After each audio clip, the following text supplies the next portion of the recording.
everyone, and welcome to this week's Squiggly Career Podcast from Amazing If. I'm Helen Tupper, and I'm here with my co-founder, Sarah Ellis. Hi. And this week we're going to be talking about feedback, how to give feedback and what to do with it when you actually get it.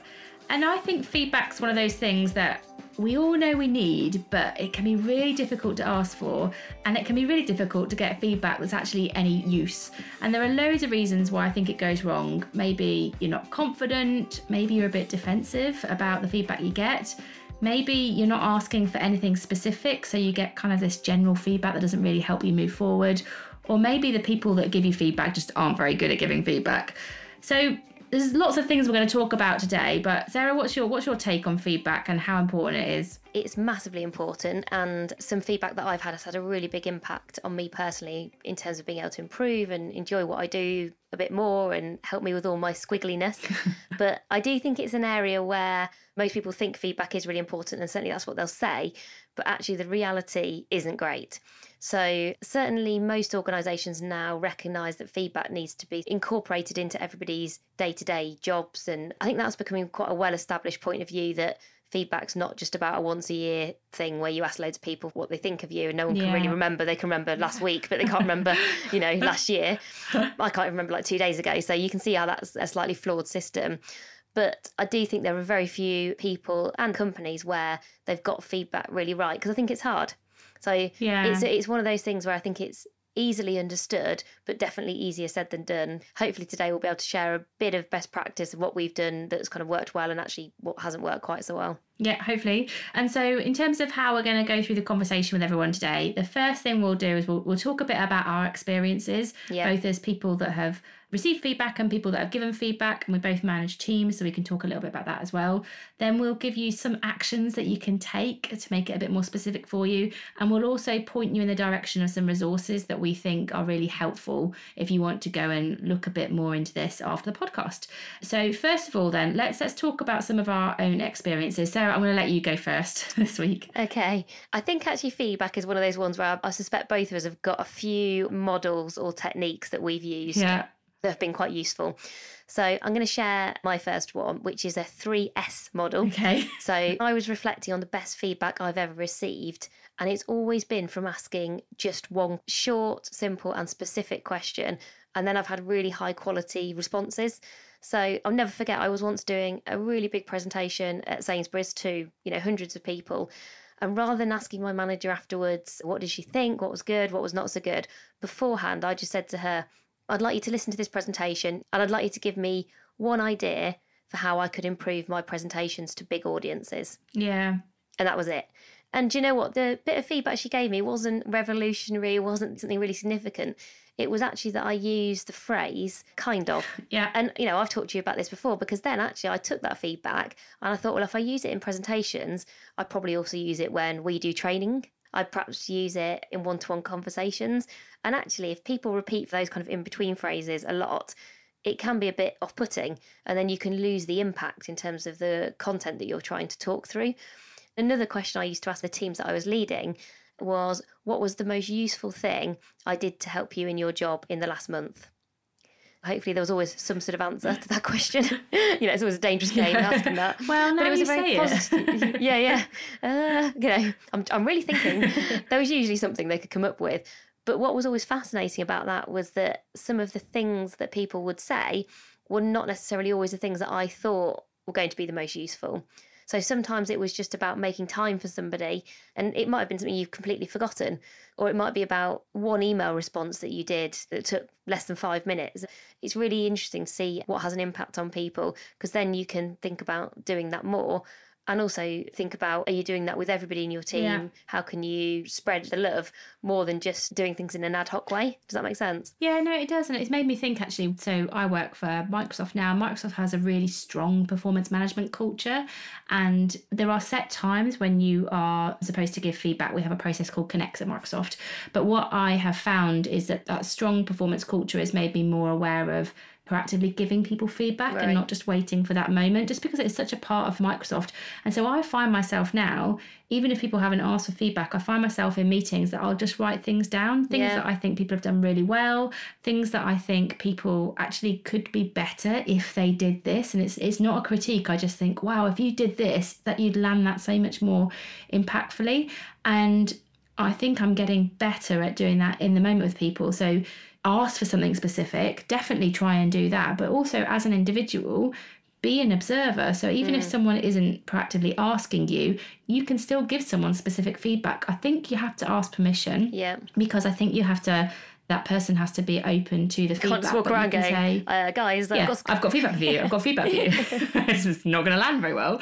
But I think you can say, in that meeting, I noticed a couple of things about how you presented that I just wanted to share back with you. Are you open to hearing that? I think you need to ask some kind of question, but I've just noticed myself writing it down more. And sometimes I give it to people, sometimes I don't. Sometimes I just sort of gather it for a time when I might be asked for feedback more formally.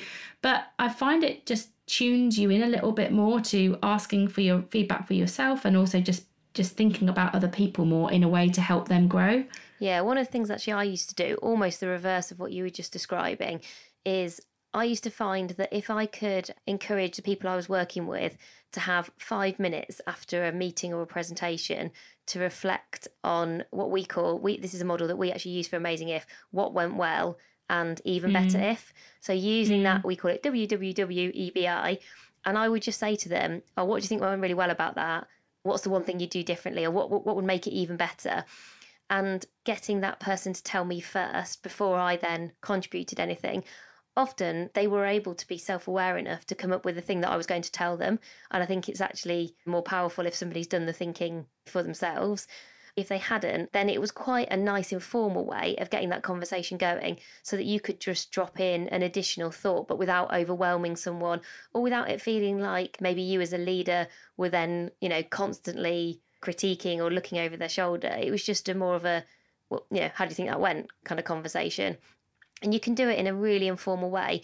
And I just found that once I started doing that more and more with people, they'd almost proactively start chatting to me. So we come out of a meeting and even just be walking back to our desks and people would be going, yeah, I think that was the best thing about that. And actually next time I think I'm going to do this slightly differently. Yeah. And you could just see it becoming a habit.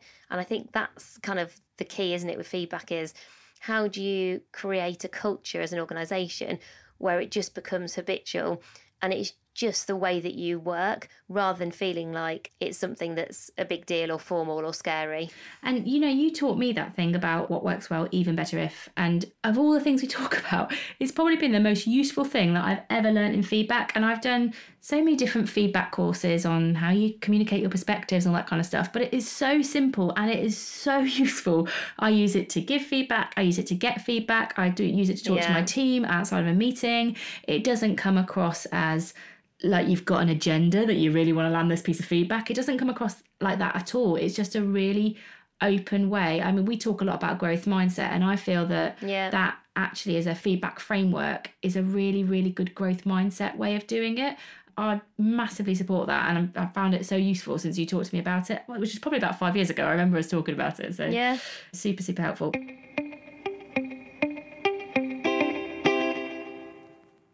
Okay, so I'll share some of my experiences then. I've got a model. You of course you have. Well. You always have a model. I love a model. I love a model. Actually, mine's quite a new model. I've got a new coach and she taught me this recently. It's actually a communications model, but I think it works really well to help you give more effective feedback to people. So the way it works, it's 4 stages, and the stages are inform, invite, listen, and acknowledge. And the way it would work in a feedback conversation is, say you had some feedback, I had some feedback for you. Maybe the thing about saying kind of. Is this your way of going to give me some feedback in a minute? Is this what you're actually building up to live on the podcast? With all these people listening to us. Yeah, I'm going to do it now. Let's see how you feel. No. I'll do that another time. I look forward to it. So the informed thing might be, Sarah, over our podcast, I've noticed that you say kind of quite a lot. And I think that sometimes affects how you talk about your messages and how impactful they are.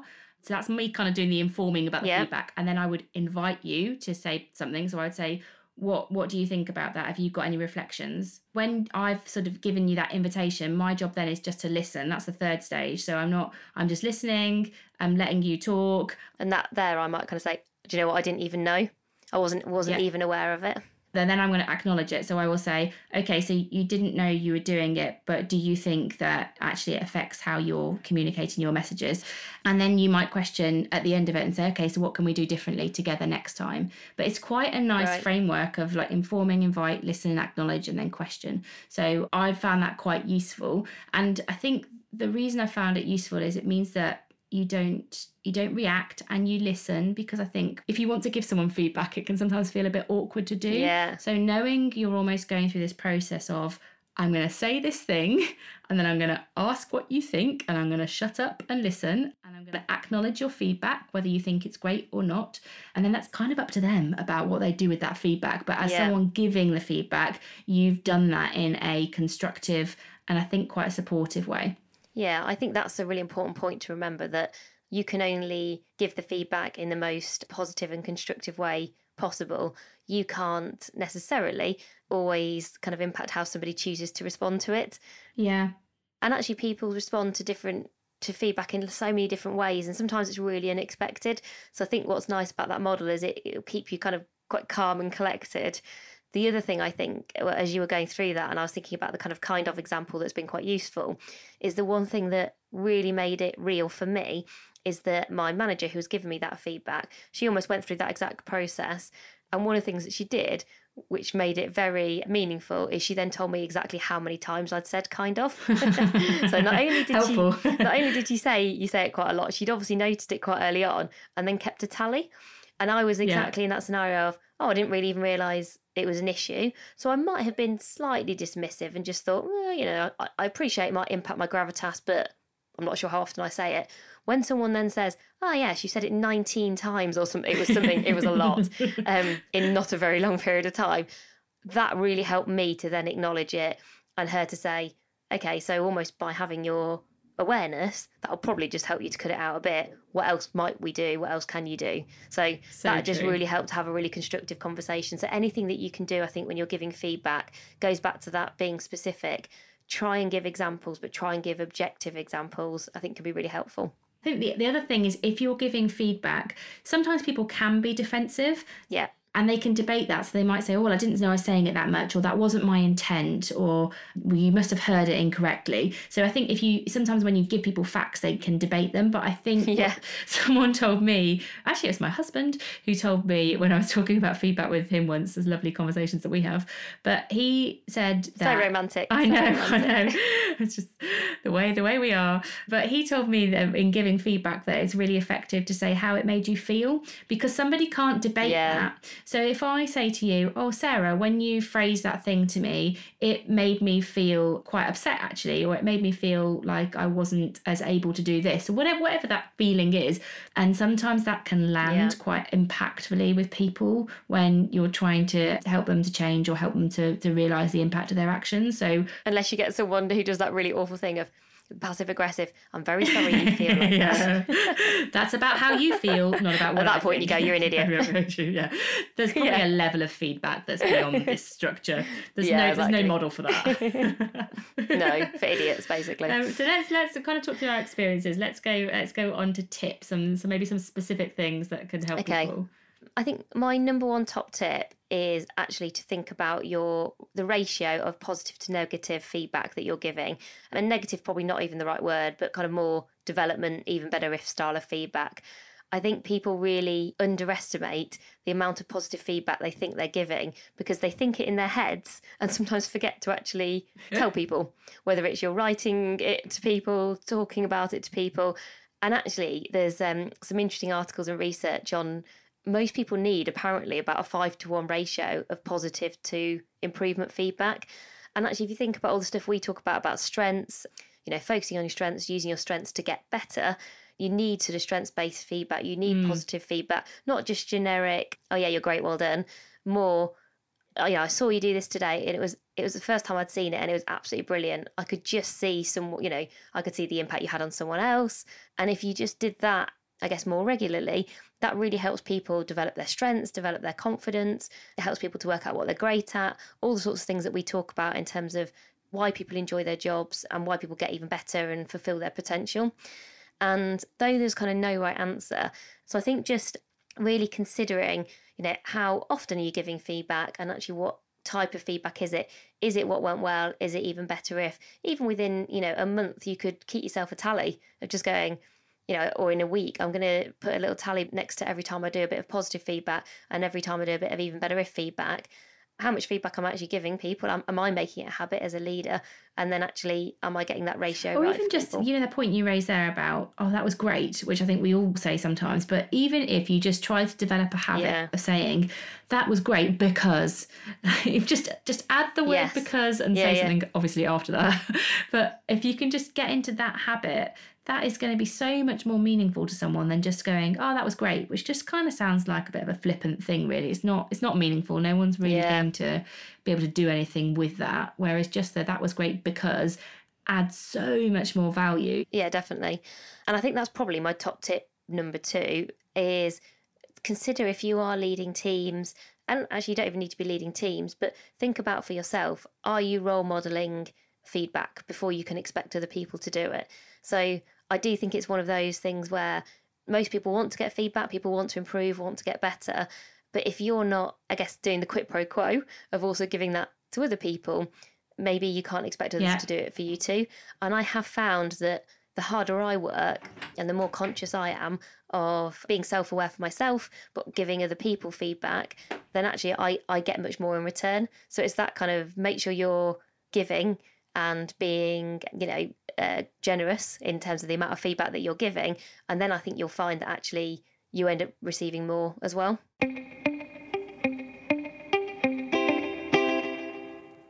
So I have three tips. My first, I know, 3. I'll be specific. My first is to find a feedback friend. It doesn't have to be a friend. I think it can be a colleague, but somebody that you really trust that you can get into a reciprocal feedback relationship with. So someone that you can be really open with, they can be really specific with. You can say, I'm going into this meeting, can you just give me a couple of bits of feedback on this? Or they might know a specific area you're trying to develop in.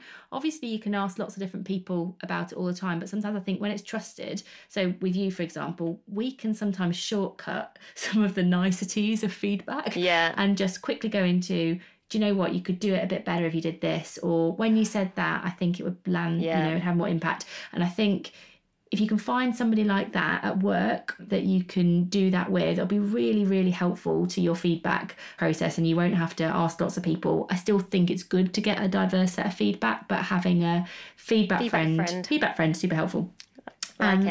So number 2 is to keep your feedback that you get throughout the year somewhere where you can go to reflect on it for a couple of reasons. One, I think it can provide you with a couple of themes. Sometimes you might just gather the feedback, put it in a folder. When you reflect on it at end of year, you might sort of think, oh, actually 4 people reflected on the energy that I brought into a room, or 4 people thought that I was really good at asking questions. And you might actually uncover some strengths in that feedback, which is really helpful. The other thing is, it's just a really positive thing to do. When you're kind of looking at all that feedback in the round, you can just take some kind of positive messages out of it, and sometimes you can say solace, take the solace from it, but almost that, sometimes when you have a tricky day, or when you're a bit down on yourself, or you're thinking, am I only good at my job, actually that feedback folder can be a source of solace in some ways to just give yourself a little bit of a boost. So I think that's a good thing to do. And my last thing is, when you're receiving feedback, we talked a bit about growth mindset earlier, but the way we talk about growth mindset at Amazing If courses is we say that when you're in the growth mindset mode, you're kind of more spongy, you're more receptive, you're taking things in, you're absorbing things basically. And when you're in a more of a fixed mindset, you're much more like a rock. You're letting feedback sort of bounce off you, you're kind of dismissing it, throwing it back. And I think you need to just be honest about yourself when you are getting feedback about, are you being more like a sponge? Are you sort of acknowledging it and playing back what you've heard? Or are you being a rock and your instant reaction is, oh, okay, well, that wasn't my intention, or yeah, I don't think I do that, or whatever those default responses are. And do you know what? Even if you don't say it out loud, you might be saying it internally. So I think I've probably had feedback before, and I haven't said it out loud. I've probably nodded and gone, yeah. And inside I've been thinking, well, no, that wasn't. No. Yeah, no. So I think whether you are outwardly being a rock or whether you're inwardly being a rock, just be aware, because that is about you. That's not about them. That's about how you're responding to this. Whether they give good feedback or they're rubbish at giving feedback, you're in control of how you respond to it. And being fixed is never really going to help you go forward. Yeah, and I think if we talk about resources now, I think our number one resource probably for understanding growth mindset is to watch Carol Dweck's talk on TED. And actually, almost from the whole of this podcast series, if you do nothing else, please do watch that talk. Carol Dweck from Stanford University over in the US has done a lot of research into the way that we learn, and she's kind of précised it brilliantly into this kind of concept about growth mindset that you can watch on TED. And it is a brilliant place to start for kind of self-awareness and personal development generally, as well as feedback. So that's one resource that's really useful. Another one that I found that might be helpful is there's a great article on Buffer, which actually talks about the psychology of feedback. So, as we've sort of mentioned today a few times, why we do get defensive. And it describes a little bit around, people's sort of fight and flight mentality, Maslow's hierarchy of needs, those kind of things. Because actually, when you're given, more development feedback, you often get into this kind of quite aggressive, well, I'm either going to die inside because I'm flighty and this is just awful, or I'm going to fight back, and that's when people get aggressive, etc. And so it helps you to just understand why you might react in the way that you do, what our kind of basic human needs are, and therefore almost like when you understand that, you can approach it with a much more positive mindset. So I thought it was a good read and kind of a slightly different angle on feedback. Buffer is such a good source, actually. I'm sure we'll mention it more in a podcast. I just find some of their content really, really interesting. Big Buffer fan. And they also reply to you when you tweet them, which I quite like. Humans at the other end of Buffer.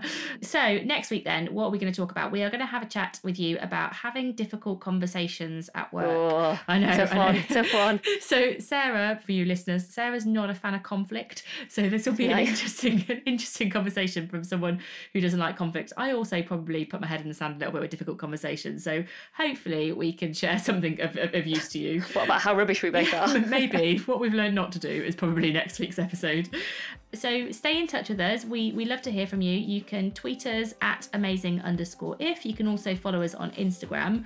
We do love to use your ideas for our future episodes. So again, send those to amazingif, and we'll make sure that we address some of those things in our weekly podcasts. Thanks so much for listening. We love kind of sharing our Squiggly Quiz podcast with you all. So please, if you're enjoying it as well, leave us positive feedback. That would be super. And until we speak to you next week, have a great week. Bye. Bye.